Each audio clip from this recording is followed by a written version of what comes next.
Ngayon guys, magpapalit ako ng gulong. At papalit ko na gulong ay MRF.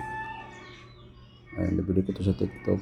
Ito yung ano niya, may kasama siyang sealant at pito. Yan o. Ginakulugan yung guys kasi na bili ko lang ito ng 800. Kita nyo guys, napakagandang gulong MRF. Bakit MRF binili ko guys? Kasi magandang MRF, hindi siya China. Maganda po yung ano niya, maganda yung kapit niya.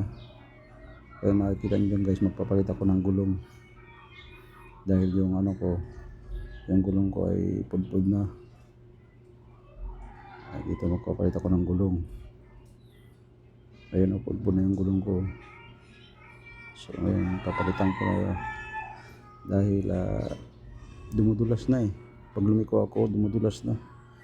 Napakadelikado. Kumakabig yung manubela pag lumiko ako. Parang matutumba ako, sobrang dulas na kasi wala na yung ano, tinatawag sa Bisaya, spike. Spike pa tawag nun, sa Bisaya. Wala na siyang ano, sobrang ano niya na, sobrang nipis na. Pero pwede pa sana yan kung wala kang pera. Wala kang pampalit, pwede pa sana yan. Kaso lang may nakabili na ako ng gulong. Kaya pinalitan ko na yan. Original yan. Yung gulong na yan guys ay stock. Original po yan dahil Dunlop yan. Ito, galing pala ni Kuya. Galing ni Kuya. Kaya nagpamasin ako guys dahil ay ko masira yung ano ko, yung mugs na sinusungkit. Maganda kasi pag naka-machine eh. Walang gas-gas yung mugs mo. Ayan, nilisan ni Kuya yung ano, yung mugs ko. Tinanggal niya yung sealant.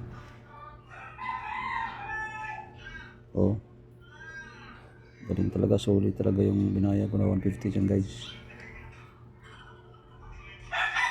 Galing talaga ni Kuya Ayan. Walang sira. Walang tawag nito. Hindi siya sinira ng sealant.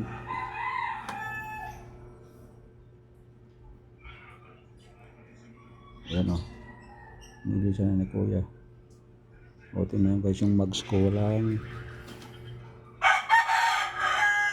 Walang damage dahil hindi ko pinasikwat gamit natin ay machine. Solid na focus ni Kuya yan. Palitan na.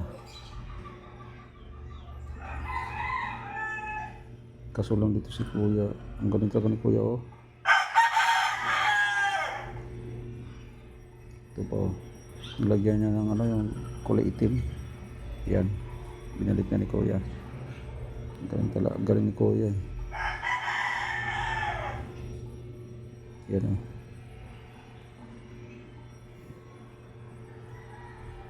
yan, galing.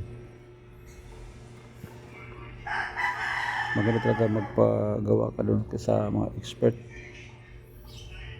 Doon sa kapitbahay namin merong nagbo-vulcanize doon, kaso lang wala akong tiwala doon, balasubas pag gumawa. Kaya dito tayo sa expert, di na bali magbayad tayo ng mahal, ay expert naman. Kumbaga pulido yung pagkagawa. Kita nyo yan guys, ang ganda ng gulong guys. Grabe, ang ganda ng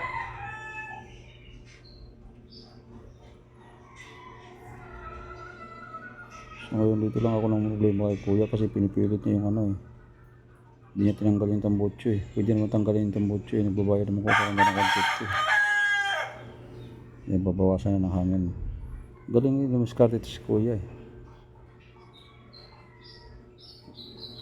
Yan, nakaano kasi nilagyan niya ng hangin. Kaya hirap siya ipasok. Ngayon, binawasan niya ng hangin. So ngayon, nagulungan ako sa dyan guys. Hinata ko yung tambutso. Ayun na, pasok na. Salamat Kuya. Yan guys, napakaganda talaga ng